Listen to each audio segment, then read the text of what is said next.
உழவர் உலகம் வேட்டியில் உதயம். உதயம் வேட்டிகள் ஷர்ட்டுகள். அது கண்டிப்பா ஏற்றுக்கொள்ள முடியாது. பிரதானத்துவம் இந்த கூட்டத்தில் கூட்டப்பட்டது. ஏன் இவ்வளவு பெரிய ஒரு கன்ஃபியூஷன்? நான் ரொம்ப சிம்பிளான ஒரு பர்சன். அவருக்கு வேற எந்த விதமான ரைட்ஸும் கிடையாது.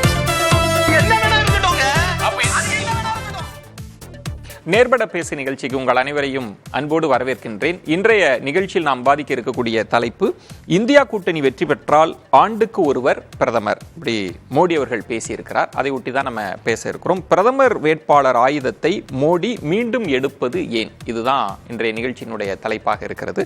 நான் கருத்துரையாளர்களை உங்களுக்கு அறிமுகம் செய்து விடுகிறேன். திமுகவிலிருந்து வழக்கறிஞர் ராஜீவ்காந்தி அவர்கள் வணக்கம்.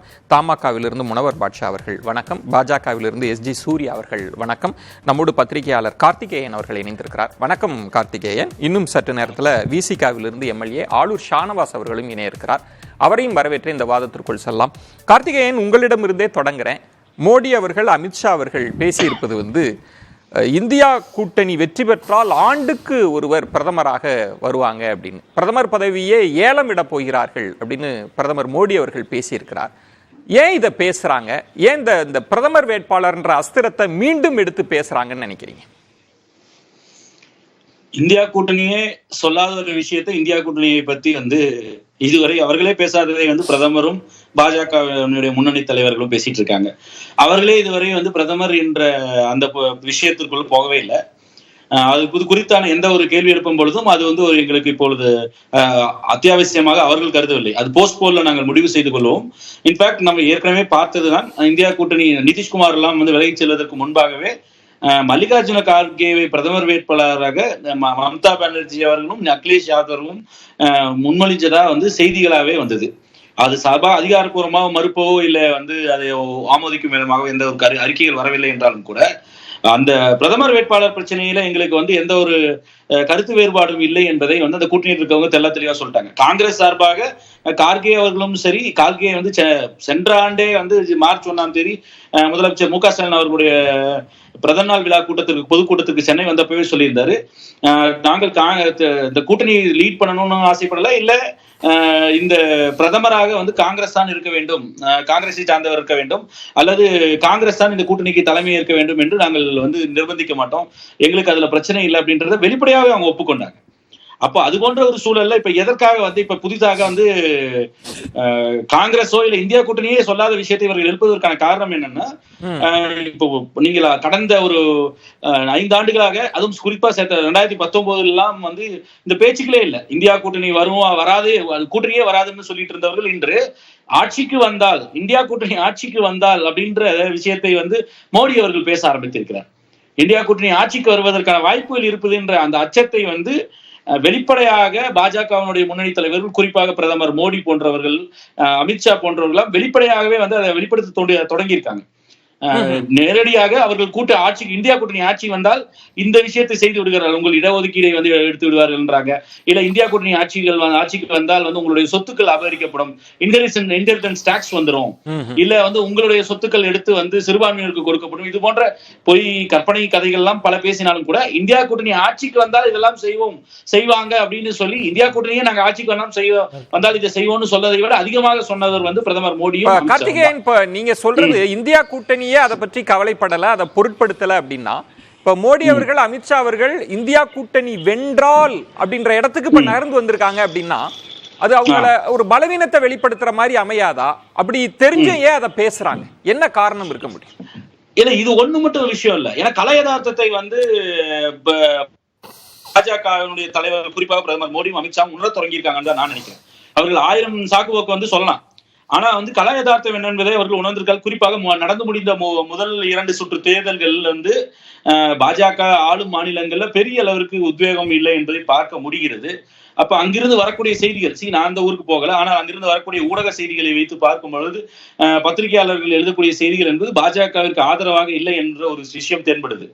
அப்போ இன்ஃபேக்ட் நீங்க பிரதமர் வேட்பாளரை விட்டுருங்க, கடந்த ஒரு 2 வாரமாக காங்கிரஸ் தன் கட்சி தன்னுடைய தேர்தல் அறிக்கையை பேசியதை விட காங்கிரஸ் கட்சியினுடைய தேர்தல் அறிக்கையை பற்றி அதிகமாக பேசிய நபர் யாருன்னா பிரதமர் மோடி. நீங்க இன்ஃபேக்ட் வந்து ஃபேக்ட் செக் வந்து ஒரு ஸ்கிரால் போன்ற விஷயங்கள்ல இல்ல பல்வேறு ஊடகங்கள்ல வடமாநிலத்திலிருந்து வரக்கூடிய ஊடகங்கள்ல இணையதளங்கள்லயும் சரி, பிரதமர் எத்தனை முறை தவறாக வந்து காங்கிரஸ் தேர்தல் அறிக்கை குறித்து பேசி இருக்கிறார் அப்படின்னு ஃபேக்ட் செக் பண்ணி அவர் என்ன கிளைம் பண்ணார், உண்மை நிலை என்ன என்று புள்ளி விவரங்களோடு பட்டியலிட்டு இருக்காங்க. அப்ப அத்தனை முறை அது நீங்க லிஸ்ட் எடுத்து பாத்தீங்கன்னா ஒரு டஜனுக்கு மேல போகும். பல முறை வந்து தொடர்ந்து காங்கிரஸ் தேர்தல் அறிக்கை குறித்து காங்கிரஸை விட அதிகமாக பேசக்கூடிய நபர் காங்கிரஸ் ஆட்சிக்கு வந்தால் இல்ல இந்தியா கூட்டணி ரெண்டு சொல்றீங்க திரு கார்த்திகேயன். காங்கிரஸ் தேர்தல் அறிக்கையை காங்கிரஸை காட்டிலும் பாஜகவினர் அதிகமா பேசுறாங்க. இந்தியா கூட்டணியே பிரதமர் வேட்பாளரை பத்தி கவலைப்படல, பாஜக கவலைப்படுதுன்னா இதனுடைய கணக்கு என்னவா இருக்கும்? நீங்க சொல்வது ஒரு பதற்றம் வந்துருச்சுன்னு சொல்றீங்க, அதுதான் காரணம்னு சொல்றீங்க. பதற்றம் மட்டும் இல்ல, ஒரு அச்சமே வந்து தென்படுதுன்றதா நான் சொல்ல வர்றேன். நீங்க வெறும் பதற்றத்தோட நீங்க நிறுத்த வேண்டிய அவசியம் இல்லை. ஒரு அச்ச உணர்வை வந்து பாஜக நேரடியாகவே பிரதமரும் சரி அமித்ஷா அவர்களும் வெளிப்படுத்த தொடங்கி இருக்காங்க. நீங்க கடந்த 5 ஆண்டுகள்ல எத்தனை முறை வந்து எதிர்கட்சிகள் ஆட்சியை பிடித்து வருவார்கள் அப்படின்னு சொல்லி பாத்துருக்காங்க, பேசி பாத்துருக்கீங்க? பிரதமர் மோடியோ இல்லைன்னா அமித்ஷாவோ பேசி கேள்விப்பட்டிருக்கோமா எங்காவது? 400 பார் அப்படின்னு தானே சொல்லி பாத்துருக்காங்க. 400க்கும் மேல் பேசிட்டு இருந்தவர்கள் இன்று வந்து இந்தியா கூட்டணி ஆட்சிக்கு வந்தால்னு சொல்லக்கூடிய நிலையில வந்து வந்திருக்கு. அந்த இடத்துக்கு நகர்ந்து பேசுறதே இல்ல, களம் அந்த இடத்துக்கு நகர்த்தி இருக்குன்னு சொல்றீங்க. பேசலாம் கார்த்திக். ஆமா சூர்யா, இப்போ இந்தியா கூட்டணி வெற்றி பெற்றால் அப்படின்ற இடத்துக்கு வந்துட்டீங்க. அதற்கு முன்பு அதெல்லாம் பேசவே இல்லை. அந்த இடத்துக்கு நகர்ந்ததே உங்களுக்கு ஒரு பின்னடைவு இல்லையா? பிரதமர் வேட்பாளர் குறித்தெல்லாம் அப்புறம் பேசலாம். இல்லை, வெற்றி பெற்றாலாம் கிடையாது. பல முறை இதே விவாத தளத்தில் சொல்லியிருக்கேன். ஒரு பரப்புரைன்னு வரும்போது 1 மணி நேரம் 1.5 மணி நேரம் பல விஷயங்கள் பேசும்போது ஒரு விஷயம் நம்ம ஸ்பெசிஃபிக்காக நிட்பிக் பண்ணி அதை டிஸ்கஸ் பண்ணும்போது அது என்ன கான்டெக்ட்ஸில் சொன்னாங்கன்றது பார்க்க வேண்டியதாக இருக்குது. இப்போது பிஜேபிக்குன்னு ஓட்டு போடுறதுக்கு தயாராக இருக்கக்கூடியவர்கள் ஒரு சாரார் இருக்காங்க. சரி, ஓட்டு போடவே கூடாதுன்னு ஒருத்தங்க ஒரு சாரார் இருப்பாங்க. இன்னும் டிசைட் பண்ணாமல் அன்டிசைடட் அவங்க தான் நிறைய பேர் இருக்காங்க அப்படின்னு சொல்கிறாங்க. இப்போது இந்த கமெண்ட் வந்து பிரைம் மினிஸ்டர் சொன்னது வந்து பிஜேபிக்கு ஏற்கனவே போடணும்னு முடிவு பண்ணப்பட்டவங்களோ போடவே கூடாதுன்னு முடிவு பண்ணவங்களோ கிடையாது. ஃபென்ஸ் சிட்டர்ஸாக இருக்கக்கூடியவர்கள் வந்து பல விஷயங்களை வந்து யோசித்து யாருக்கு ஓட்டு போடலாம் அப்படின்னு முடிவெடுக்கக்கூடியவர்கள் பல பேர் வந்து நானே நிறைய தடவை தேர்தல் களத்தில் பார்க்கும்போது எலெக்ஷன் பூத்துக்கு வர வரைக்கும் கூட யாருக்கு போடுறதுன்னு முடிவு பண்ணியிருக்க மாட்டாங்க. அந்த நொடியில் முடிவு பண்ணக்கூடியவர்கள் நிறைய பேர் இருப்பாங்க. அவங்க கிட்ட இவர் வந்து சொல்றாரு, ஏற்கனவே நம்ம நாட்டில் வந்து பல முறை இந்த மாதிரி கூட்டணி ஆட்சின்னு சொல்லிட்டு அந்த காலத்திலேருந்து மொரார்ஜி தேசாய் அவர்கள் தொடங்கி சந்திரசேகர் அவர்கள், குஜரால் அவர்கள், தேவகவுடா அவர்கள் 1 வருஷம் கூட நீடிக்காம 7 பிரதமர்கள் தமிழ்நாட்டில் வாஜ்பாய் அவர்களையும் வச்சுக்கோங்க. 13 நாட்கள் பிரதமர் வந்து மாதங்கள். பொதுவாக பிரதமர் பேசுகிற போது பக்கத்தில் இருக்கிற உதாரணத்தை தான் எடுப்பாங்க. அருகாமையில் இருக்கிற உதாரணம்ன்றது ஒரு 10 ஆண்டுகள் மன்மோகன் சிங் இருக்கிறாரு. அவரெல்லாம் சொல்லாம ஒரு அச்சத்தை ஊட்டுறீங்க அப்படின்னா நீங்க தோல்வி பயம் வந்துருச்சு. அது வேற. அவங்க வந்து ஒரு டிரைவிங் சீட்ல இருந்து காங்கிரஸ் வந்து முக்கியமான ரோல் பிளே பண்ணுச்சு. கீழே கூட்டணி கட்சிகள் இருந்தாங்க. இப்ப இருக்கக்கூடிய நிலைமை அப்படி இல்லை. காங்கிரஸ் கட்சி இது வரைக்கும் இல்லாத அளவுக்கு கிட்டத்தட்ட 290 இடங்கள்ல தான் போட்டியே போடுறாங்க. இது வந்து 1952 தேர்தலிருந்து ஃபர்ஸ்ட்.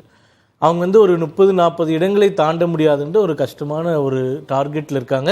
உதாரணமா சொல்லணும்னா இப்ப வந்து 3வது 3rd ஃபேஸ் வரப்போகுது. சரி, இருக்கட்டும் சார், நான் முடிச்சிடுறேன். ஒரே ஒரு கேள்விதான் சூர்யா. இப்போ நாங்கள் வெற்றி பெற போறோம், 400 இடம் வரப்போறோம், நாங்க வந்தா இதை செய்ய போறோம், ராமர் கோயில் இஷ்யூ, இப்படி பேசுகிறவர்கள் அவங்க வெற்றி பெற்றுட்டா எனக்கு ஒரு தகவல் கிடைச்சது, ஏலம் விட போறாங்களாம் பிரதமர் அப்படின்ற இடத்துக்கு ஏன் நகர்றீங்க? அதுதான் சொல்றேன். அது வந்து ஃபென்ஸ் சிட்டர்ஸா இருக்கக்கூடியவர்களுக்கு இதற்கு முன்பு இந்த மாதிரி ஒரு கூட்டணி ஆட்சிகள் இல்லை வந்து பிரதமர் வேட்பாளர் இல்லாமல் பல கட்சிகள் சேர்ந்து அரசாங்கங்கள் ஃபார்ம் பண்ணும்போது இந்தியாவில் எவ்வளோ பிரச்சனைகள் இருந்தது, அது எப்படி வந்து ஆட்சி சுமூகமாக முடியாமல் கவிழ்ந்து விட்டது, அந்த மாதிரி வேண்டாம். இப்போ வந்து ஒரு ஸ்டெபிலிட்டி, ஒரு சிங்கிள் மெஜாரிட்டியோட எந்த முடிவாக இருந்தாலும் தைரியமாக எடுக்கக்கூடிய அளவுக்கு ஒரு ஆட்சி போயிட்டு இருக்கும்போது மீண்டும் அந்த நிலைக்கு வந்துடக்கூடாதுன்னு மக்களை ஞாபகப்படுத்துறதுக்காக தான் இந்த விஷயமே தவிர இதை பார்த்துட்டு நீங்க பயந்துட்டீங்க, நீங்க பதற்றமாயிட்டீங்க. வெற்றி பெற்றான்ற வார்த்தை இருக்குல்ல, அதை நீங்க பயன்படுத்தாத வார்த்தை. இவங்க முதல்ல எப்படி அவங்க ஒருவேளை நான் அதை படிக்கிறேன் இந்தியா,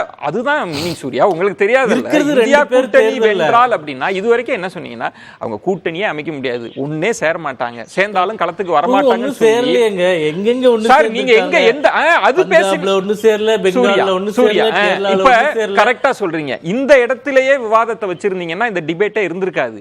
நீங்க வென்றால்னு சொல்லி நீங்க பிரதமர் வேட்பாளர் பட்டியலே அறிவிச்சிட்டீங்களே. திரு ஸ்டாலின் அவர்கள் இருக்காங்க, மம்தா அவர்கள் இருக்காங்க, சரத்பவார், அப்புறம் கடைசியா வாய்ப்பு இருந்தால் ராகுல்னு பிரதமருக்கு தகவல் கிடைச்சிருக்கேன் மோடி அவர்களுக்கு எப்படின்னு கேட்கிறேன். மீண்டும் சொல்றேனே, இது வந்து நம்மளுக்கு ஓட்டு போடாம மற்றவங்களுக்கு யாருக்கும் ஓட்டு போடுறதுக்குன்னு தெரியாம ஃபென்ஸ் சிட்டர்ஸா இருக்கக்கூடியவங்களை அட்ரஸ் பண்றது. ஏன்னா இன்னும் கன்சிடரபிள் பெர்சன்டேஜ் வந்து இன்னைக்கு வரைக்கும் அடுத்த 4 கட்டத்துல வரக்கூடிய தேர்தல்கள் ஓட்டு போடுறது முடிவு பண்ணாம இருக்காங்க. அவங்க நோக்கி இந்த கருத்து 400 இடங்கள் உறுதிப்படுத்திட்டு கேம்பெயின்லயும் அதை சொல்லிட்டு தான் இருக்காரு. அதை நீங்க கேட்கவே மாட்டேங்கிறீங்க. கார்த்திகேயன் சார், அவர் ஒரு லாஜிக் பாயிண்ட் வைக்கிறார். பிரதமர் சொன்னது இன்னும் டிசைட் பண்ணாம முடிவெடுக்காம இருக்கிறவங்கள்ட்ட இந்த பிரச்சனையை பண்ணாரே தவிர தோல்வி பயம் இல்லை. அவர் அது மட்டும் சொல்ல, ஒரு கன்சிடரபிள் பெர்சன்டேஜ் இன்னும் டிசைட் ஆகாம இருக்காங்கன்னு சொல்றாங்க. அப்புறம் எப்படி வந்து அந்த 400 பார் அப்படி வருதுன்னு தான் எனக்கு தெரியல. அப்போ பெரும்பான்மையான கன்சிடரபிள் பெர்சன்டேஜ் என்ன, ஒரு கணிசமான எண்ணிக்கையிலான மக்கள் இன்னும் யாருக்கு வாக்களிக்கவும் முடிவெடுக்கல அப்படின்னு சொல்லி அவர்கள் பூத்துக்கு வர்ற வரைக்கும் முடிவெடுக்கலன்னு சொல்றாங்க. அப்ப அவங்க கிட்ட எல்லாம் மோடி அவர்களுடைய வெற்றி அப்படின்றது வந்து 400 பார் வந்து எடுபடலன்னு புரிஞ்சுக்கலாமா? இன்னொரு விஷயம் அவர் சொன்னாரு, இது வந்து ஆண்டுக்கு ஒருவர் வந்து ஆட்சி செய்யறதா அப்படின்னு கேட்டாரு. மெஹபூபா முஃப்தியோட ஜம்மு காஷ்மீர்ல கூட்டணி வச்சப்போ 2.5 வருஷமா பிரிச்சுக்கலான்னு முடிவு பண்ணாங்களே, அப்ப தோணலையா? உத்தவ் தாக்கரேவோட கூட்டணியில இருந்தப்ப அது தோணலையா? இல்ல நிதிஷ் வந்து இந்தியா கூட்டணிக்கு கலைச்சிட்டு வந்தாரு, அங்கிருந்து பிஜேபி விட்டுட்டு வந்தாரு, அப்ப இருந்தப்போ இதெல்லாம் தோணவில்லையா பிரதமருக்கு? அப்பெல்லாம் 2.5 வருஷத்துக்கு ஏல விட்டாங்களா அந்த மாநிலத்திலே? பதில் வாங்கிடுறேன் கார்த்திகேயன். அதாவது அந்த சூழ்நிலைகள்ல மகாராஷ்டிரால நாங்க ஒத்துக்கல, பீகார்ல பிரச்சனை இல்லை, காஷ்மீர்ல 3 ஆண்டுகள் நீங்க 3 ஆண்டுகள் நாங்கன்னு எலெக்ஷனுக்கு முன்னாடியே ஒரு அக்ரிமெண்ட்ல போனது. இப்போ உங்களுக்குள்ள என்ன அக்ரிமெண்ட்னு தான் கேட்குறோம். அக்ரிமெண்ட்டே இல்லை, ஃபேஸே இல்லை, அதை தான் சுட்டி காட்டுறோம். யாருமே இல்லைன்னு சொல்லிட்டு வந்தீங்கன்னா தேர்தல் போட்டி போடுறதுல கூட வயநாட்டில் உங்களுடைய முக்கியமான முகம் ராகுல் காந்தின்னு இருக்கும்போது கூட உங்க கூட்டணியில இண்டி கூட்டணியில எல்லாரும் சேர்ந்து அவர் ஒருத்தருக்காச்சும் போட்டி இல்லாம நாங்க விட்டு கொடுக்குறோம் அப்படின்ற மனநிலை கூட உங்களுக்கு வரலன்றப்போ பண்ண முடியாது அப்படின்ற உங்க இயலாமையை மக்கள் கிட்ட வெளிச்சம் போட்டு காட்டுறதுக்காக சொல்லக்கூடிய கேம்பெயின் இது. பிரதமருக்கு தகவல் இன்டெலிஜென்ஸ் சோர்ஸ்ல இருந்து கிடைச்சிருக்கு, பட்டியலை கொடுத்துட்டாங்க. என்ன பிரதமர் வேட்பாளர் பட்டியலை கொடுத்துட்டாங்க இல்லைங்களா? இவங்க பேசுறது அப்படிதானே இருக்குன்னு சொல்றேன். அதுல சொன்னதுல ஒரு சந்தோஷம் என்னன்னா, தமிழ்நாட்டுல இருந்து ஒருத்தர் சொல்லியிருக்காரு அவர் பிரதமர் ஆனா சந்தோஷமான விஷயம் தான். பட் அது நடக்க போடாதுன்றது வேற பேசலாம். ஷானவாஸ், இப்போ முதல்ல வந்து இது நடக்குமா, இது உண்மையான்றதெல்லாம் விட்டுறலாம். பிரதமர் வேட்பாளர்ன்ற ஒரு விஷயத்தை முன்வைக்கிறார். நான் ஒரு வலிமையான பிரதமரா இருக்கிறேன், அங்க அப்படிலாம் இல்லை, ஆண்டுக்கு ஒரு முறை ஏலம் விட போறாங்கன்ற தொனியில அப்படி வடிவமைக்கிறாரா? ஏன் இதை பேசுறாங்க அமித்ஷாவும் மோடியும் ஒன்னு சேர்ந்து? இல்லை, நாட்டுக்கு நல்ல பிரதமர் வேணுமா நிலையான பிரதமர் வேணுமா அப்படின்னா நல்ல பிரதமர் வேணும். நிலையான ஒரு பிரதமர் 10 ஆண்டுகளாக இருந்து நாட்டுக்கு கேடு விளைவித்து கொண்டிருக்கிறார், ஜனநாயகத்தை காலில் போட்டு மிதித்து கொண்டிருக்கிறார், அரசியலமைப்பு சட்டத்தை வந்து துச்சமாக மதிக்கிறார், இங்கே வந்து கடைபிடிக்கப்பட்ட ஒவ்வொரு கொள்கையின் மீதும் தாக்குதல் நடத்துகிறார்னா அவர் நிலையாக இருந்து என்ன பண்ணுறது? அந்த நிலையானது வந்து ஆபத்தானது. ஆனால் நமக்கு தேவை 11 மாதங்களே ஆட்சியில் இருந்த போதும் அந்த 11 மாதங்களும் புரட்சிகரமான ஆட்சியை நடத்திய விபி சிங் ஆட்சி போல ஒரு ஆட்சி தேவை. அப்போ அந்த ஆட்சி மாநில உணர்வை மதிச்சது, அந்த ஆட்சி சமூக நீதியை பாதுகாத்தது, அந்த ஆட்சி வந்து ஆர்எஸ்எஸ் கொள்கைகளுக்கு நேர் எதிர் திசையில் பயணித்தது, இவங்க எதெல்லாம் செய்யக்கூடாதுன்னு சொன்னாங்களோ அதையெல்லாம் செய்து காட்டியது. அப்போ அதுதான் நம்ம எடுத்துக்கிறோம். ஏன் வந்து இந்தியாவிலேயே சிறந்த பிரதமர் நமக்கு கிடைத்தார் அப்படின்னு வந்து போற்றுறோம் அவரை, ஏன் இங்கே தமிழ்நாட்டில் சிலை எடுத்து அவரை வந்து இன்னும் கொண்டாடிக்கிட்டு இருக்கிறோம், விபி சிங் வந்து இன்னும் மக்களால் நினைவு கூறப்படுறாரு? ஏன்னா அவர் எத்தனை மாதம் ஆட்சியில் இருந்தார், 5 ஆண்டு ஆட்சியில் இருந்தாரா 10 ஆண்டு ஆட்சியில் இருந்தாராங்கிற காலக்கணக்கை வைத்தெல்லாம் அவர் அளவிடுறோம். அந்த 11 மாதமே இருந்தாலும் அவர் செய்த பணிகள் என்ன என்பதுதான் பேசுபொருள். அதுதான் வரலாற்றை நினைவுகூரப்படுது. வலிமையான பிரதமர்னு சொல்லி ஒரே ஒரு குறுக்கிட அந்த 11 மாதமும் பிஜேபியினுடைய 85 எம்பிக்களோட தான் அவர் ஆட்சியில் இருந்தாரு அப்படின்றது பதிவு பண்ண விரும்புறேன். எங்க தலைவர் கைது பண்ணிட்டாங்க, அதனால வாபஸ் வாங்கிட்டு ரத யாத்திரையா அது பெரிய விவாதம் வேண்டாம். அதனால விபி சிங் அந்த பாதி பக்கத்தை சொல்லாதீங்க, இதுல ஷானவாஸ் ஏன் மோடி அவர்களும் அமித்ஷா அவர்களும் இதை பேசுறாங்க? இப்ப வந்து அதுவும் இல்லாம வந்து ஆண்டுக்கு ஒரு முறை அப்படின்னு ஒரு பட்டியல் கொடுத்து எனக்கு தகவல் கிடைத்திருக்குதுன்னு மோடி பேசுறாங்களே. அப்போ அவர் கூற்றுப்படியே பாருங்க, அவரே ஒத்துக்கிட்டாரு 5 ஆண்டு காலமும் இந்தியா கூட்டணி ஆட்சியில் இருக்கணும். ஏன்னா 5 ஆண்டுகளுக்கும் ஒவ்வொரு ஆண்டுக்கு ஒரு பிரதமர் அவர் சொல்றாருல, அப்ப இது இன்னும் ஜனநாயகமான ஆட்சியில வாய்ப்பு இருந்தால்தான் ராகுலுக்கு கொடுப்பாங்க, இல்லாட்டி அதுவும் இல்ல அப்படின்னா காங்கிரஸ் பலவீனப்படுத்த அது இன்னும் வந்து மிகப்பெரிய ஜனநாயகத்தன்மை இந்தியா கூட்டணியில இருக்கு. காங்கிரஸ் வந்து மாநில கட்சிகளுக்கு அதை பகிர்ந்து கொடுக்குதுங்கிறது இன்னும் ஒரு பெரிய ஒரு தேசிய கட்சி மாநில கட்சிகளுக்கு அதிகாரத்தினுடைய உச்ச பொறுப்பை பகிர்ந்து கொடுத்து நீ ஒரு ஆண்டு இருந்துக்க, நீ ஒரு ஆண்டு இருந்துக்க, எல்லாரும் இருந்துக்கிட்டு கடைசியா ஒரு ஆண்டு இருந்தா நான் இருந்துக்கிறேன்னு சொல்ற இடத்துக்கு வந்திருக்குன்னா இதைத்தான் நாங்க எதிர்பார்த்தோம். மாநில சுயாட்சி குரல். உங்கள் பார்வையில பிரதமரும் உள்துறை அமைச்சரும் இந்தியா கூட்டணிக்காக பிரச்சாரம் பண்ணிட்டு இருக்காங்க. கட்டாயமா இவங்க ஒரு மாதம் கூட தாங்காதுன்னாங்க. ஆனா 5 ஆண்டு நாங்க ஆட்சியை பிடித்தா இருப்போம், பகிர்ந்துகிட்டு இருப்போம், ஒரு ஆண்டுக்கு ஒரு பிரதமர் இருக்கிற அளவுக்கு நிலைமை உருவாகும்னா இதை விட என்னங்க நாட்டில் நடக்கும்? இது பின்னடைவா இல்லையா? நான் ஒரு வலிமையான பிரதமர் இருக்கேன், நீங்க யார்கிட்ட நாட்டை கொடுக்க போறீங்க, இருட்டுல இருந்துட்டு யாரை தேட போறீங்கன்னு கேட்கிறாருல, அது உங்களுக்கு எந்த நெருக்கடியும் தராதா? அந்த வலிமையான பிரதமர், உலகத்து நாடுகளை எல்லாம் ஈர்த்த பிரதமர், உலக நாடுகளையெல்லாம் தன் சொல் கேட்க வைத்த பிரதமர் அப்படின்னு இவங்க சொல்லக்கூடிய அந்த பிரதமர், அவர் ஒரு ரோட் ஷோ போனாலே தலைகீழா புரண்டுரும் அப்படின்னு இவங்களால போற்றப்படுற பிரதமர் என்ன சொன்னார் காங்கிரஸை பார்த்து? அடுத்த முறை நீங்கெல்லாம் கேலரியில தான் இருக்கணும், பார்லிமெண்ட்ல எதிர்கட்சியா கூட நீங்க இருக்க மாட்டீங்கன்னார். அப்புறம் என்ன சொன்னாரு? நான் பரிதாபப்படுறேன், இறக்கப்படுறேன் காங்கிரஸுடைய நிலைமையை பார்த்துன்னார். இந்தியா கூட்டணி எல்லாம் சேரவே மாட்டாங்க, ஒரு டேபிள்ல இவங்களால ஒன்னா உட்கார முடியாது, இவங்க எப்படி களத்துக்கு போவாங்கன்னு கேட்டார். அரவிந்த் கெஜ்ரிவாலும் காங்கிரஸ் எப்படி சேரும்னு கேட்டாங்க. இவ்வளவு கேட்டவங்க இன்னைக்கு என்ன நிலைமைக்கு வந்துட்டாங்க? ஓராண்டு அவர் பிரதமரா இருப்பார், ஓராண்டு இவர் பிரதமரா இருப்பாருன்னு சொல்ற இடத்துக்கு வந்துட்டாங்க. காங்கிரஸை பார்த்து பரிதாபப்படுகிறேன், இந்தியா கூட்டணியை பார்த்து இறக்கப்படுகிறேன், கேலரியில தான் இருப்பீங்கன்னு சொன்ன போன மாச பேச்செங்க, நீங்க ஆட்சிக்கு வருவீங்க, வந்தா ஆளுக்கு ஒரு வருஷம் பிரிச்சு ஆட்சி செய்வீங்கிற பேச்செங்க. அப்ப எந்த இடத்துக்கு நாங்க நகர்ந்து வந்திருக்கோம், அவங்க நகர்ந்து போயிருக்காங்கன்னு பாருங்க. அப்ப அவங்க பின்னால் போயிருக்காங்க, நாங்க முன்னால் போயிருக்கோம். சூர்யா சொல்ற விளக்கத்தை ஏற்றுக்கலையா? நாங்க ஒரு அன்டிசைடட் ஓட்டர்ஸ் இருக்கிறாங்க, அவங்களுக்காக பேசினது, இதுல தோல்வி பயமோ பதட்டமோ எங்களுக்கு இல்லைன்னு சொன்னார்ல, அதை ஏத்துக்கலையா நீங்க? அதான், அப்ப அன்டிசைடட் ஓட்டர்ஸ் இருக்காங்க, அவங்களும் மாத்தி ஓட்டு போட போறாங்க, அவங்களும் இந்தியா கூட்டணிக்கான ஓட்டர்ஸா இருக்காங்க, அவங்களே எப்படியாவது நம்ம பக்கம் இழுக்க முடியுமாங்கிற இடத்துக்கும் பிஜேபி வந்துருச்சுன்னு முடிவு பண்ணிக்கலாமா? அப்ப இதுல இருந்து என்ன தெரியுது? பிஜேபிக்கு பதட்டம் வந்துருச்சு. நீங்க நிலையான பிரதமர், வலிமையான பிரதமர் கேட்டீங்களா? வலிமையான தேர்தல் அறிக்கை, பிஜேபியோட தேர்தல் அறிக்கை, அவங்க கூட அணி சேர்ந்தவர்களுடைய கொள்கை எதையாவது பிரதிபலிக்குதா? தமிழ்நாட்டில் நான் கேட்கிறேன், அவங்களோட பாமக அணி சேர்ந்திருக்காங்க, அவங்களோட டிடிவி அணி சேர்ந்திருக்கிறார், அவங்க தமிழ்நாட்டு நலன் சார்ந்து நீட் விலக்கு கேட்கறாங்க, சாதிவாரி கணக்கெடுப்பு கேட்கறாங்க, இடஒதுக்கீடு கேட்கறாங்க. இதுல எதையாவது ஒரு வார்த்தையை பிஜேபி அறிக்கை பிரதிபலிக்குன்னு சொல்லுங்க. பேசல. ஆனா நாங்க விசிக என்ன சொல்றோமோ, திமுக என்ன சொல்றோமோ, ஆம் ஆத்மி என்ன சொல்லுதோ, இந்தியா கூட்டணியில் இருக்கிற ஒவ்வொரு கட்சிகளும் தனித்தனியா தேர்தல் அறிக்கை என்ன சொல்லுதோ அத்தனையும் தொகுத்து காங்கிரஸ் சொல்லுது. அப்போ இதுல நிலையானது பொதுவானது எது? தேர்தல் அறிக்கை. அது அங்க இல்லையே. அப்புறம் நீங்க ஒரு மோடி முகத்தை மட்டும் வச்சுட்டு எப்படி நீங்க கொண்டு போவீங்க? இது இந்த பிரதமர் வேட்பாளர் இஷ்யூவை ஏன் பேசணும்ன்ற முதல் கேள்வி இருக்கு. அப்படி பேசுவதே பாஜக அணியை பலவீனப்படுத்திராதா சார்? அதாவதுங்க, ஒரு நாடு என்று சொன்னால் பலம் பொருந்திய ஒரு பிரதமர் இந்த தேசத்திற்கு தேவை. நம்ம ஆளூர் ஷானவாஸ் சொன்ன மாதிரி நல்லவரா அல்லது நிலையானவரா என்பதல்ல பிரச்சனை என்று சொன்னார். நல்லவர் தான் விபி சிங், ஆனால் அவரால் நிலையான ஆட்சியை தர முடியவில்லை.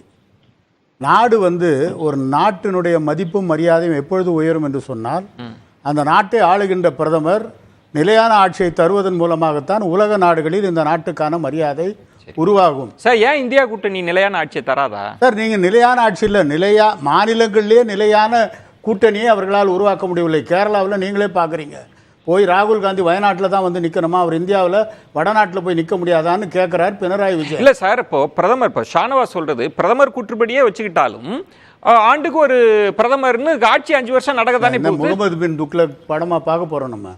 ஆண்டுக்கு ஒரு பிரதமர்னு எப்படிங்க நடக்கும்?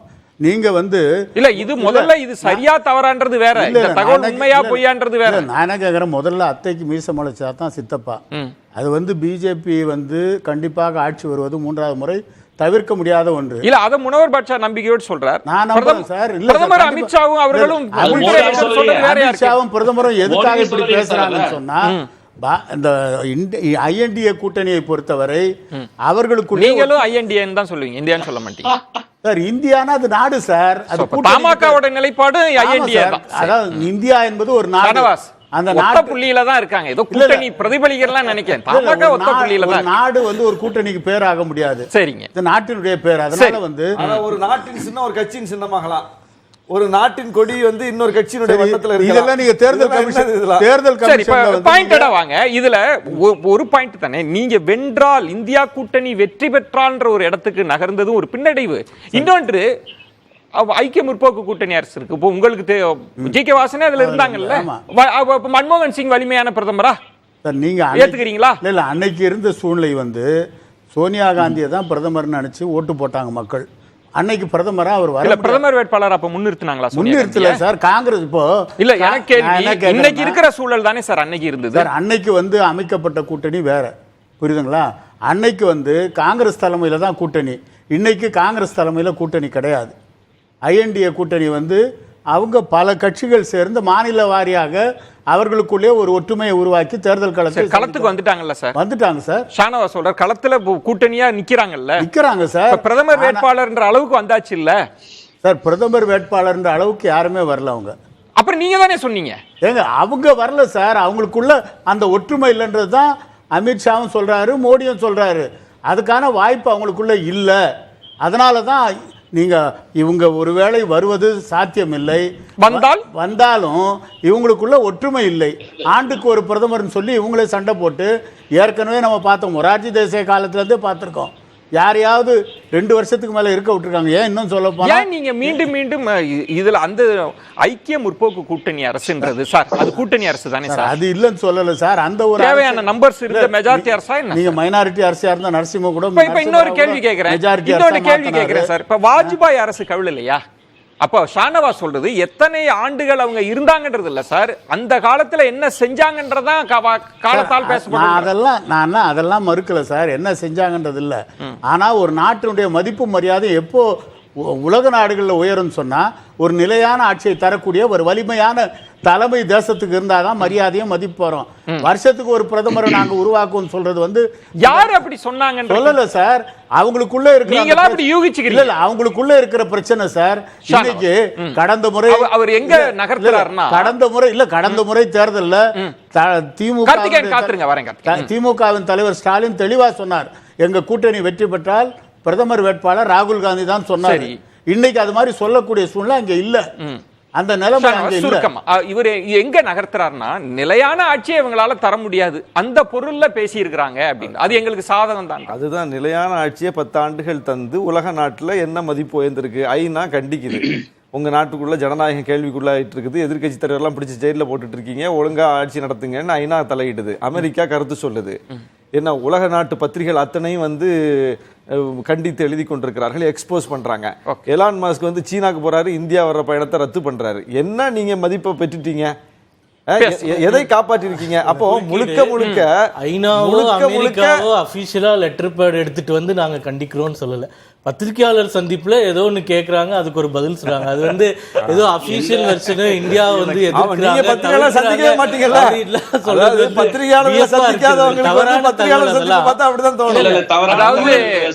உங்களுக்கு தெரியாது இல்ல, வெளிவிவகாரத்துறை அமைச்சர் சொல்றார் மேற்கத்திய உலகங்களோ பத்திரிகைகளோ இப்படி எல்லாம் நடந்துக்க கூடாது, எங்க ஜனநாயகத்தை பத்தி உங்களுக்கு என்ன தெரியும், அந்த அளவுக்கு நம்ம அது வேற.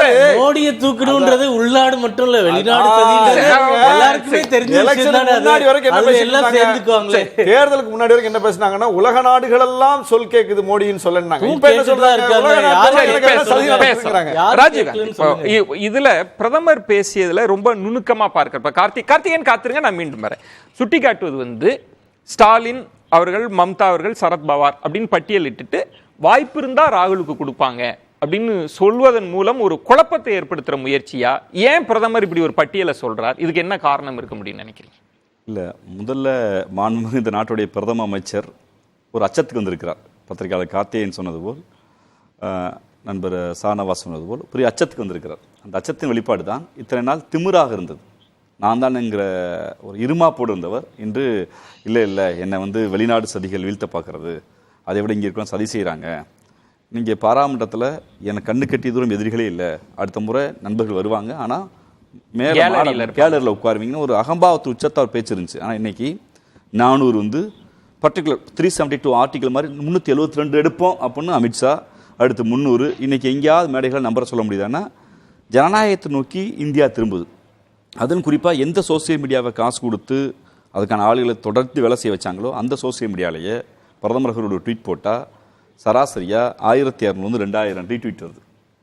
ஆனால் அதே ராகுல் காந்தி அவர்கள் வெகுஜன மக்கள் அரசியலாக கடந்த 2 மாதங்களில் ஒரு ட்வீட் போட்டால் ஒரு பேசுனா ஏறத்தாழ 12,000 13,000 ரீட்வீட் வருது. சமூக ஊடகம் இளைய தலைமுறை மோடி அவர்கள் சொன்ன எந்த சமூக ஊடகத்தை வைத்து மோடி வளர்ந்தாரோ, உலகத்தில் பிரபலமான சமூக ஊடகத்தை கையாளுகிறவர் என்று மோடி பெயர் பெற்றாலோ அந்த சமூக ஊடகத்திலேயே மோடி வீழ்த்தப்படுகிறார். இது அவங்களுக்கு ஒரு பெரிய சமிக்கையை கொடுக்குது. அவர்கள் எதிர்பார்த்தது போல் வட மாநிலங்களில் உறுதியாக வெல்ல முடியாதுன்னு தோணு வரும்போதுதான் இவர்கள் இல்லை இந்தியா கூட்டணி பாருங்காங்க.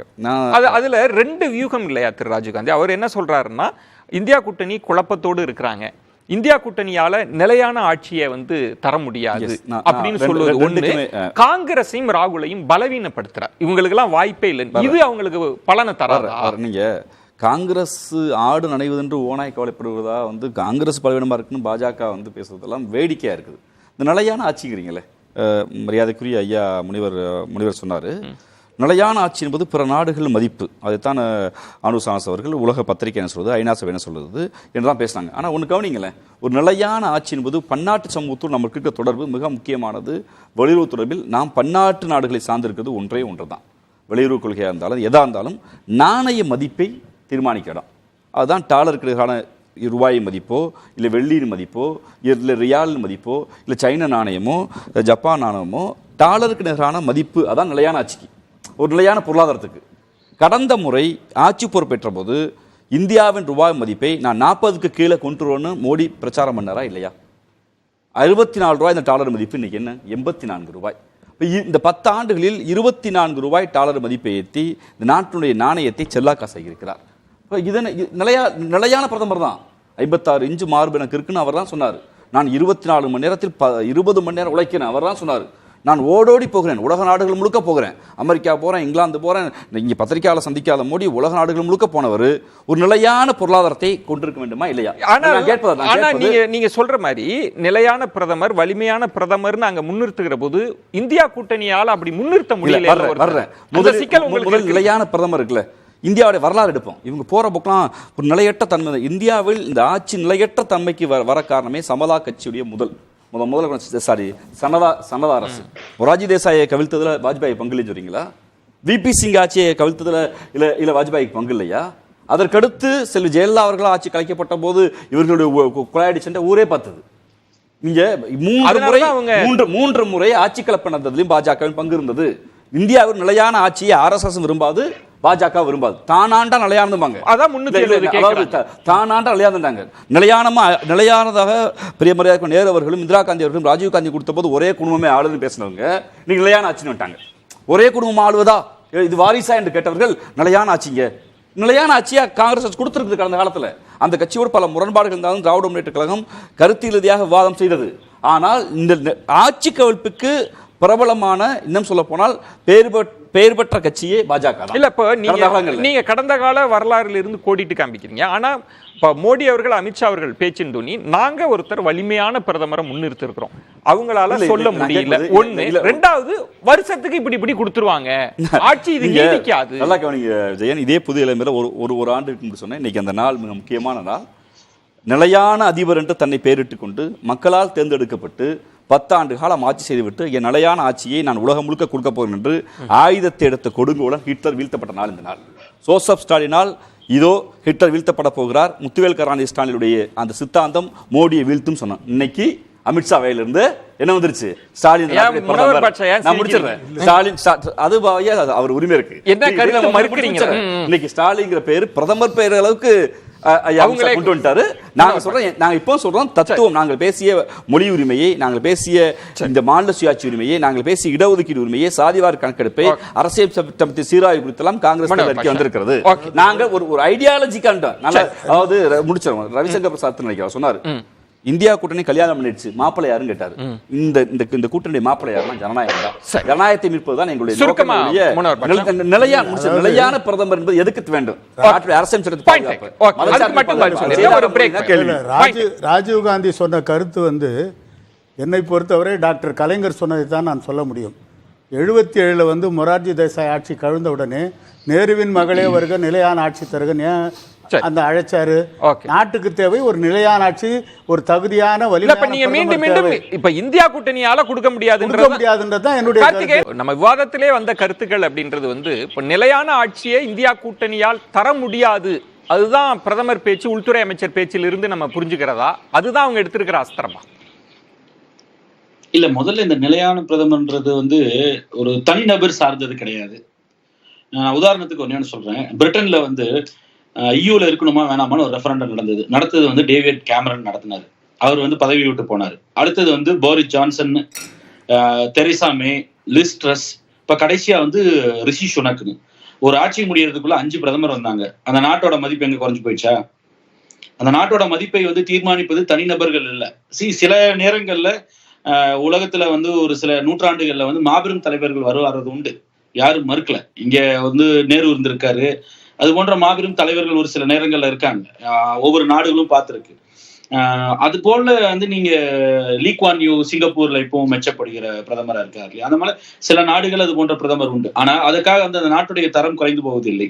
நீங்க உண்மையிலேயே எப்போ அந்த நாட்டினுடைய அந்தஸ்து இல்ல நன்மதிப்பு இல்ல குறையுது அப்படின்னா, 125 நாடுகள் இருக்கக்கூடிய குளோபல் ஹங்கர் இண்டெக்ஸ்ல 111வது இடத்துல வந்து இந்தியா குறைஞ்சு விழுகிறதோ, இல்ல குளோபல் டெமோக்ரஸி இண்டெக்ஸ் இருக்கு இல்லையா, அதுல வந்து எலக்டோரல் அட்டாக்ரசி, தேர்தல் நடத்துகிற ஒரு சர்வாதிகார பார்ஷியலா வந்து எலக்டோரல் அட்டாக்ரசி என்று விழுவதோ, இல்ல வேர்ல்ட் பிரஸ் ஃப்ரீடம் இண்டெக்ஸ்ல வந்து 150வது இடத்துல இருந்து 160வது நாடுக்கு இடத்திற்கு சரிந்து போகுதுல, இதில் தான் தீர்மானிக்கப்படுகிறது. இல்ல நீங்க நுணுக்கமான புள்ளிவிவரங்களை கொடுக்குறீங்க கார்த்திகேயன். ஆனா மக்களிடம் வந்து இத பாருங்க, ஒரு வலிமையான பிரதமர் இருக்கிறேன், அங்க யாருமே இல்ல அப்படின்னு சொல்வது மக்கள் எடுத்துக்க மாட்டாங்களா?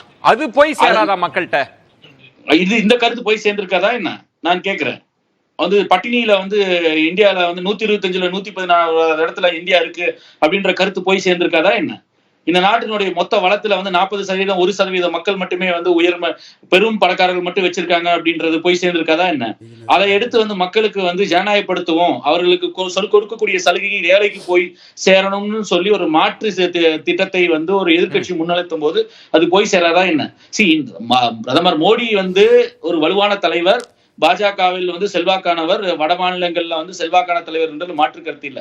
I am not disputing that. ஆனா நீங்கள் வைக்கக்கூடிய மாற்று என்பது எந்த அடிப்படையில் உங்களுடைய வலிமை தீர்மானிக்கப்படுகிறது?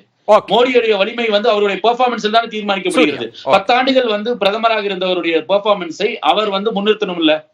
இப்ப நீங்க கேட்கலாம், நீங்க எடுத்துட்டு ஒரு சில விஷயங்களை மட்டும் எடுத்துட்டு பேசுறீங்களேன்னு திரு சூர்யா சொல்றாரு. எல்லாருக்கும் அது பொருந்துங்க. ஸ்டாலின் அவர்களுடைய பேச்சிலோ, திரு எடப்பாடி பழனிசாமி பேச்சிலோ, அண்ணாமலை பேச்சு கூட எடுத்துங்க, தேசிய அளவில் எடுத்துக்கிட்டாலும் முக்கியமான அதான் எடுப்பாங்க. அப்ப நீங்க எதை வந்து பிரதானம்னு ரெண்டு விஷயம் பார்க்க வேண்டியிருக்கு. ஓகே, இப்ப சூர்யா, முதல்ல தொடக்கத்தில் தேர்தலுக்கு முன்பாக 400க்கு மேற்பட்ட இடங்கள்னு சொல்லி படிப்படியாக நீங்க இறங்கி பிரதமர் வேட்பாளர்னு வந்தீங்கல்ல, அதுவே உங்களுக்கான ஒரு செட்பேக் எங்க இறங்குச்சுன்னு தெரியல. 400 300ன்னு சொன்னாங்களா, 200 சொன்னாங்க, 400 இப்போ சொல்லிட்டு தான் இப்போ 400 இடங்கள் நாங்க கூட்டணியில ஜெயிக்க தான் போறோம், அந்த நம்பிக்கை இருக்கு. இப்போ சார் சொன்னாரு குளோபல் 100 இண்டெக்ஸ் வந்து இதா இருக்குன்னு சொல்லிட்டு, அதுல வந்து பாகிஸ்தான் நம்மளுக்கு மேல இருக்கு, அங்க வந்து டெய்லி எப்படி அடிச்சுக்கிறாங்கன்னு நம்ம பார்க்குறோம். அந்த கணக்கீடு எப்படி செய்யப்படுது? முதல்ல எங்கேயோ ஒரு மூலையில் உட்காந்துட்டு ஒரு 100 பேர்கிட்ட ஒரு நாட்டிலையும் சாம்பிள் வாங்கிட்டு பண்றாங்க. 80 கோடி இந்தியர்களுக்கு அடுத்த 5 ஆண்டுகளுக்கு வருஷம் 40,000 கோடி ரூபாய்னு பட்ஜெட் ஒதுக்கப்பட்டு இலவசமாக தானியங்கள் ஒரு தனி மனிதருக்கு 5 கிலோன்னு கொடுத்துட்டு இருக்கோம். அதனால இந்த ரேங்கிங் பேஸ் பண்ணி இதெல்லாம் வந்து உலகம் முழுவதும் எடுக்கப்படுகிற நான் வேணான்னு சொல்லல. இப்ப நீங்க உண்மைக்கு ஒத்து போகுது அப்படின்றத பார்க்கணும். இரண்டாவது, இவங்க எல்லாருமே ஜனநாயகம் பத்தி பேசுறாங்க. எனக்கு ஒரே ஒரு கேள்விதான். இப்ப 2014, 19 ரெண்டுலயும் வந்து தேசிய ஜனநாயக கூட்டணியில வந்து நாங்க வந்து தேர்தலை சந்திச்சோம். தனி பெரும்பான்மையோட பிஜேபிக்கு வந்து கிடைச்சிருச்சு. இருந்தாலும் கூட்டணியில் இருந்த கட்சிகளோட நாங்க வந்து ஆட்சி அமைச்சோம். அந்த தேவை கிடையாது. சரி, தமிழ்நாடு உதாரணம் நம்ம எடுத்துக்கலாம். இப்போ இன்னைக்கு கூட்டணின்னு இவங்க எல்லாரும் சொல்றாங்களா, இவங்களும் கூட்டணியில சந்திச்சாங்க. இப்போ முதல்வர் ஸ்டாலின் வந்து பெருந்தன்மை பார்த்து இப்போ ஆளூர் ஷானவாஸ் அண்ணா கூட இருக்காரு, அவங்க கட்சியில் ஒருத்தருக்கு இந்த மாதிரி நீங்க வந்து அமைச்சரவை கொடுத்துருக்கலாமே. அதிகார பகிர்வுன்னு வரும்போது இவர்களால ஒருத்தர் விட்டு கொடுத்துக்கவே முடியாது. அது வந்து பல உதாரணங்களை நம்மளால காட்ட. ஆனா இப்ப டெல்லியில கொடுக்க போறாங்கன்னு சொல்றீங்களே, எங்க கொடுக்க போறாங்க? பிரதமர் தான் நீங்க சொல்றாரு. எனக்கு தகவல் வந்துருச்சு இப்படி ஒரு செட்டில்மெண்ட்டுக்கு வந்துட்டாங்க சொல்றேன். அப்போ பிரதமர் சொல்லிட்டதுனால 5 ஆண்டு ஒவ்வொருத்தரும் ஒரு அதெல்லாம் கிடையவே கிடையாது. நான் மீண்டும் எனக்கு நீங்க சொல்லுங்க, பிரதமரும் உள்துறை அமைச்சரும் பேசுறத எப்படி புரிஞ்சுக்கணும்னு சொல்லுவாங்கன்னு சொல்லுவாங்க. அப்படி ஆயிடும் அப்படின்னு சொல்லிட்டு பூச்சாண்டி காட்டுற மாதிரி இவங்களை காட்டுறாரு, அவ்வளவுதான். அதுல உண்மை எல்லாம் எதுவுமே கிடையாது. அது அவர் நம்பவும் கிடையாது, எதுவுமே கிடையாது. நீங்க இப்போ சூர்யா சொல்றது வந்து இன்னமும் பேட்டிகள்ல அவர் வந்து 400 இடங்கள்ன்ற அந்த கான்பிடன்ஸ் பண்றாரு. எதிரணி இந்தியா கூட்டணியை இப்படி தட்டி விடுறாரா? இவங்களால ஒன்று சேரவே முடியாது, ஆட்சி அமைக்கவே முடியாது, அதுதான் அந்த பேச்சின் சாராம்சம். 400 இடங்கள்ல உறுதியா அவங்க வெல்வாங்கன்னா இவங்க பார்த்து பரிதாபப்படுற இடத்துல இருக்கிற, இறக்கப்படுற இடத்துல இருக்கிற, கேலரியில போய் உட்கார போற இடத்துல இருக்கிற காங்கிரஸ் வேட்பாளரை விலைக்கு வாங்குறது, கடத்துறது, இந்த வேலையை செய்ய மாட்டாங்க. களத்தில் போய் சந்தித்து கெஜ்ரிவாலையும் ஜார்க்கண்ட் முதலமைச்சரையும் சந்தித்து வீழ்த்துவதற்கு பதிலாக அவங்கள சிறையில் வச்சுட்டு களத்தில் எதிரியே இல்லாமல் களத்தை போய் சந்திக்க மாட்டாங்க. அது மாதிரி இந்தியா கூட்டணியிலிருந்து நிதிஷ்குமாரை இழுத்து தன் கூட்டணிக்கு வேற ஆள் பிடிக்க வேண்டிய வேலை இவங்களுக்கு வந்திருக்காது. இவங்க கூட்டணியில் இருக்கிற கட்சி ஒவ்வொன்றா டிஸ்மேண்டில் ஆகி வெளியே போயிடுச்சு. நாங்கள் இந்தியா கூட்டணி 26 கட்சி தான், நாங்கள் 36 கட்சி பாருங்கன்னு சொல்லிட்டு திடீர்னு 5 வருஷமா 10 வருஷமா கூட்டாத என்டிஏ ஒரே நாளில் கூட்டி காட்டினாங்க. அதுக்கப்புறம் பார்த்தா அதுல 10-15 கட்சி வெளியே போயிடுச்சு. அப்போ இதுதான் அவங்க நிலைமை. அவங்களால கூட்டணி. சூர்யா சொல்ற பாயிண்ட்ன்றது, நாங்க பெரும்பான்மை பெற்றாலும் கூட்டணி கட்சிகளை அரவணைப்போம், இவங்க பெரும்பான்மை பெற்றாலும் இவங்க அரவணைக்காத தன்மை கொண்டவர்கள், இவங்களால ஒண்ணு சேர்ந்து ஒரு ஆட்சியை கொண்டு வர முடியாதுன்றது தானே அவர் சொல்ற பாயிண்ட். பிரதமர் பேச்சுக்கு சூர்யாவே முரண்படுறாரு. பிரதமர் என்ன சொல்றாரு, இவங்க ஆட்சியை பிடிச்சிட்டால் இவங்க பகிர்ந்து கொண்டு ஆண்டுக்கு ஒரு பிரதமர் என்று இருப்பார்கள், காங்கிரஸ் கடைசியா கூட எடுத்துக்கும், அதாவது காங்கிரஸ் தேசிய கட்சி அந்த அளவுக்கு விட்டு கொடுத்து போயிரும்னு அவர் சொல்றாரு. சூர்யா சொல்றாரு அதுக்கு வாய்ப்பே இல்லை, அவங்க வரவே மாட்டாங்க, பகிர்ந்துக்கவும் மாட்டாங்கிறாரு. முதல்ல நீங்க உங்களுக்குள்ள பேசி ஒரு முடிவுக்கு வாங்க. பிஜேபி மோடி சொல்றது உண்மையா? சரி சூர்யா, நீங்களும் முனவர் பாட்சாவும் பேசி ஒரு முடிவுக்கு வாங்க. நான் ஒரு பிரேக் எடுத்துக்கிறேன், நம்ம பேசலாம். அதுக்கான நம்ம விளக்க உரையை பெறலாம். சொல்லல. சரி ராஜீவ் காந்தி, இப்போ மோடி அவர்கள் அமித்ஷா அவர்களினுடைய பேச்சு ஒருவேளை இந்தியா கூட்டணிக்குள் ஒரு குழப்பத்தை ஏற்படுத்தணும்ன்றதுதான் அவங்களுடைய ஒரு வியூகமா இருந்தா அதுல வெற்றி பெறவே முடியாதுன்னு சொல்ல முடியுமா? இந்தியா கூட்டணிக்குள்ள குழப்பத்தை ஏற்படுத்துறதுக்கு அவங்க கடந்த ஓராண்டுகளாக முயற்சி பண்றாங்க. எல்லா எவ்வளவுதான் குழப்பம் போட்டாலும் இது கொள்கை ரீதியான கூட்டணியில மிக உறுதியா இருந்தது. மாநிலத்துக்கு மாநிலம் முரண்பாடு இருக்கத்தானே செய்யல, அதுதானே முனவர் பாட்சா சுட்டிக்காட்டினாங்க. முரண்பாடு இருந்தது, எந்த மாற்று கருத்து இல்லை. அதனாலதான் எங்களுடைய முதலமைச்சர் மிக தெளிவாக சொன்னார், யார் பிரதமராக வர வேண்டும் என்பதை விட யார் பிரதமராக வரக்கூடாது. ஏன் வரக்கூடாதுன்னா, அவர் கடந்த காலத்தில் செய்த அரசியலமைப்பு சட்ட விரோத போக்குகள், மனித குலத்துக்கு எதிரானது, மொழிச்சிறுபான்மை மதச்சிறுபான்மை மக்களுக்கு எதிராக செய்த வேலைகள், நாட்டின் பொருளாதாரத்தில் சாமானிய குடிகள் மீது ஏற்படுத்திய தாக்கம், இதெல்லாம் இந்த நாட்டுடைய பிரதமராக மீண்டும் மோடி வரக்கூடாது என்பதற்காக நாங்கள் நியமிக்கிறோம். இல்ல, இப்ப வெற்றி பெற்றால், ஒருவேளை வெற்றி பெற்றால் உங்களால ஒரு பொது வேட்பாளரை கொண்டு வர முடியும்னா அதை ஏன் தேர்தலுக்கு முன்பாக கொண்டு வர முடியலன்ற கேள்வியை தொடர்ந்து ஏதாவது தேவை இருக்கா? தேர்தலுக்கு முன்னாடி கொண்டு வரணும். 2014 அத்வானிக்கும் வாஜ்பாய்க்கும் அவ்வளவு தொந்தரவு கொடுத்து மோடி மாதிரி நாங்கள் ஒன்றும் தன்முனைப்பு கொண்டவர்கள் இல்லை. அந்த தன்முனைப்பு நாட்டுக்கு எதிராக போயிடும். அதை நாங்கள் பேச வேண்டிய அவசியம் இல்லை. நாங்கள் தெளிவாக சொல்கிறோம், எங்களை பொறுத்தவரை இந்த கேள்வி முதல் முறை கேட்கப்படுகிற கேள்வி அல்ல. 1000 முறை பாஜகவால் கேட்கப்பட்ட கேள்வி, பாராளுமன்றத்தில் கேட்கப்பட்ட கேள்வி. திரும்பவும் அந்த ஆயுதத்தை எடுக்கிறாங்க. திரும்ப அந்த ஆயுதம் ஏற்கனவே எல்லா அவதூறு ஆயுதமும் எடுபடல, இந்த ஆயுதத்தை எடுக்கலாம் பார்க்குறாங்க. நாங்கள் மிக வெரி கிளியர், நீங்கள் நாட்டுடைய பிரதமர் யார் என்பதை விட நாட்டின் பிரதமராக மோடி வரக்கூடாது, அது தெளிவாக இருக்கா. ஒன்று. ரெண்டாவது, நேற்று பேச்சில் இது ஒன்று, இன்னொன்று மிக முக்கியமான ஒன்றை கோடிட்டு காட்டியிருக்க நாட்டின் பிரதம அமைச்சர். மத ரீதி இஸ்லாமியர்களுக்கு இஸ்லாமிய வார்த்தை பேமத்த இஸ்லாமியருக்கான இடஒதுக்கீட்டை நான் அனுமதிக்க மாட்டேங்கிறார். அது மிக தப்பான ஒன்று. நான் இங்கே தமிழ்நாட்டுடைய எல்லா இஸ்லாமியர்களுக்கு இடஒதுக்கீடுக்கான இல்லை, தெளிவாய்க்குங்க. ராவத்தர்களுக்கு மறைக்கார்களுக்கு இடஒதுக்கீடு இல்லை. இங்க பார்த்த உங்களுக்கு சாதியா பார்த்தா தெரியும், ராவத்தருக்கு மறைக்காருக்கு இடஒதுக்கீடு இல்லை. இஸ்லாமியர்களுடைய பேக்வர்ட் கிளாஸ்க்கு தான் இடஒதுக்கீடு. சரி, அப்படி பார்த்தா இஸ்லாமியருக்கு இடஒதுக்கீடு கொடுத்துட்டீங்கன்னு மோடி சொன்னது அப்படி ஒரு வாதத்துக்கு ஏற்றுக்கிட்டா சூர்யா மன்றங்களுக்கு பதில் சொல்லணும். எனக்கு 3.1 விழுக்காடு 3.5 விழுக்காடு கொடுத்துட்டீங்கன்னா 69 விழுக்காடு இருக்குல்ல, இல்லை 3.5 விழுக்காடு கொடுத்துட்டீங்க. மீதி ஷெட்யூல்டு அண்ட் பேக்வர்ட் கிளாஸ் கூடிய இதெல்லாம் இஸ்லாமியர்களா இந்துக்கள் தானே, இந்துக்கள் தானே பெரும்பான்மை இடஒதுக்கீடு இருக்கு. இப்ப இந்த நாட்டில் ஒடுக்கப்பட்ட பிற்படுத்தப்பட்ட இந்துக்களுக்கு பெரும்பான்மை இடஒதுக்கீடை பாஜக எதுக்குறதா? அப்ப இவர்கள் நோக்கம் பெரும்பான்மையாக இந்துக்கள் லாபம் அடைவது மட்டுமல்ல, அதற்கு மாறாக மதச்சண்டையை சிந்து முடிகிற வேலையை இன்னொரு தளத்துல பேச வேண்டிய சரி. இதுல முனவர் பாட்சா இந்த பாயிண்ட்டுக்கு வாங்கல, பிரதமர் வேட்பாளர் அப்படின்ற தேவை எங்களுக்கு கிடையவே கிடையாது, முன்னிறுத்த வேண்டிய அவசியமும் இல்லை. மறுபக்கம் பிரதமர் வேட்பாளர் மோடியை முன்னிறுத்துவதே அவர்களுக்கு பலவீனம். அதுதான் ஷானவாஸ் கார்த்திகேயன் ராஜீவ்காந்தி சொல்றாங்க. அதாவதுங்க, உங்களுக்கு பழைய சம்பவத்தை தான் நான் நினைவூட்டணும். இப்போ ராஜீவ்காந்தி சொன்னார்னா யார் வரக்கூடாது என்பதற்காகத்தான் நாங்கள் பிரதமர் வேட்பாளர் அறிவிக்கலன்றார். இது புதுசு இல்லை. 1975 சிறைச்சாலையில் நெருக்கடி நிலை இந்திரா காந்தி வரக்கூடாது என்பதற்காகத்தான் ஜனதான்ற ஒரு கட்சியை உருவாக்கி தேர்தலை சந்திச்சாங்க. மொரார்ஜி தேசாய் பிரதமரா வந்தார். 2 ஆண்டுல அதுல வெற்றி பெற்றாங்களா இல்லையா? வெற்றி பெற்றாங்க. ஆனா 2 ஆண்டு கூட நிலைக்கல என்றது யார் கலைச்சதுன்னா, இல்ல இருங்க, அதை உருவாக்கணும் ஜெயபிரகாஷ் நாராயணன் ஜனதான்ற ஒரு கட்சியை உருவாக்கும் போது ஜனசங்கம் அதுல போய் ஐக்கியமாயிடுது ஜனதான்னு. அது சொல்லுங்க. அதுக்கு பிறகு அதுக்கு பிறகு ஜனதா கட்சியில நமக்கு நீங்க இப்படி ஒரு உதாரணம் சொல்றீங்க, நான் திரும்ப யூபிஏ சொன்னா இல்ல, அத UPA வேண்டாம்ன்றீங்க. நான் சொல்றது வாஜ்பாய் சார், அரசு கவிழ்ந்தத சொன்னா அத நீங்க அப்ப செலக்டிவா இருக்கீங்களா? எந்த ஜனதா கட்சி கூட்டணியில திராவிட முன்னேற்ற கழகம் இருந்ததோ அந்த ஆட்சி கவிழ்ந்ததற்கு பின்னால் இப்போ நாங்க சொல்ற அதே நிலைக்கு டாக்டர் கலைஞர் வரார். நேருவின் மகளே வருக நிலையான ஆட்சி. இந்த கார்த்திகன் சொன்னாரு நிலையான ஆட்சியெல்லாம் கிடையாது, உலக நாடுகள்லாம் இப்படிலாம் இருக்குன்னுலாம் சொன்னார்ல. ஆனா இந்தியாவில் நிலையான ஆட்சி என்கின்ற வாதத்துக்கு தான் சரியா சொல்றீங்க. அதாவது அதற்கு முன்பு நிலையற்ற ஆட்சி இருந்தது, ஆட்சி கவிழ்ப்பு இருந்தது, அப்ப நிலையான ஆட்சிக்கான தேவை இருந்தது. ஆனா இன்றைக்கு இந்த 10 ஆண்டுகள் பாஜக ஆண்டு இருக்குல்ல, அதற்கு முன்பு 10 ஆண்டு நிலையான ஆட்சி இருக்கே, அது பேசு பொருளே இல்லை. என்ன சொல்றேங்க, அது நிலையான ஆட்சி இருந்த போது இப்படிப்பட்ட கொள்கை இல்லாத கூட்டணி உருவாகல.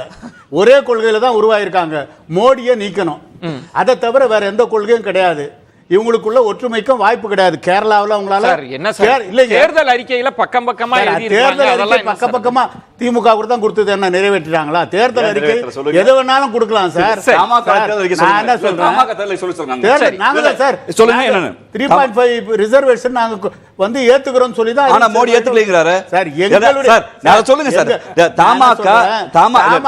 சார், எனக்கு ஒரே ஒரு பாயிண்ட் மட்டும் இது சொல்லுங்க.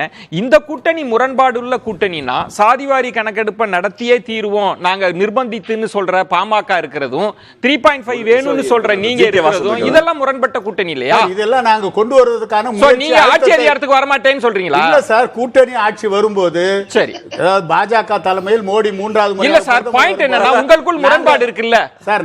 நீங்க நிலையான ஆட்சியை தரேன்னு சொல்றீங்க. நாங்க அதை நிறைவேற்றுவதற்கான முயற்சியில கண்டிப்பா ஈடுபடுவோம். சரி, நாங்க அழுத்தத்தை கொடுப்போம் அந்த ஆட்சியில, மத்திய அரசாங்கத்துல. சரி, அதனால இவங்களை பொறுத்த வரைக்கும் இங்கேயே இன்னைக்கு ஒற்றுமை இல்லையா சார்? கேரளாவில் இல்ல, பேசலாம். மம்தா என்ன சொல்லுது, காங்கிரஸும் கம்யூனிஸ்டும் பாஜகவுக்கு துணை போகுதுன்னு பேசுறாங்க மம்தா பானர்ஜி. சரி, நம்ம இன்னொரு விவாதத்துல விரிவா பேசலாம். சிறப்பு விருந்தினர்களுக்கு நெஞ்சம் நிறைந்த நன்றிகளை தெரிவித்துக் கொள்கிறேன். மற்றொரு தலைப்புல சந்திக்கிறேன். நன்றி, வணக்கம். கண்டிப்பா ஏற்றுக்கொள்ள முடியாது. ஏன் இவ்வளவு ஒரு கன்ஃபியூஷன்? நான் ரொம்ப சிம்பிளான ஒரு அவருக்கு வேற எந்த விதமான ரைட்ஸும் கிடையாது.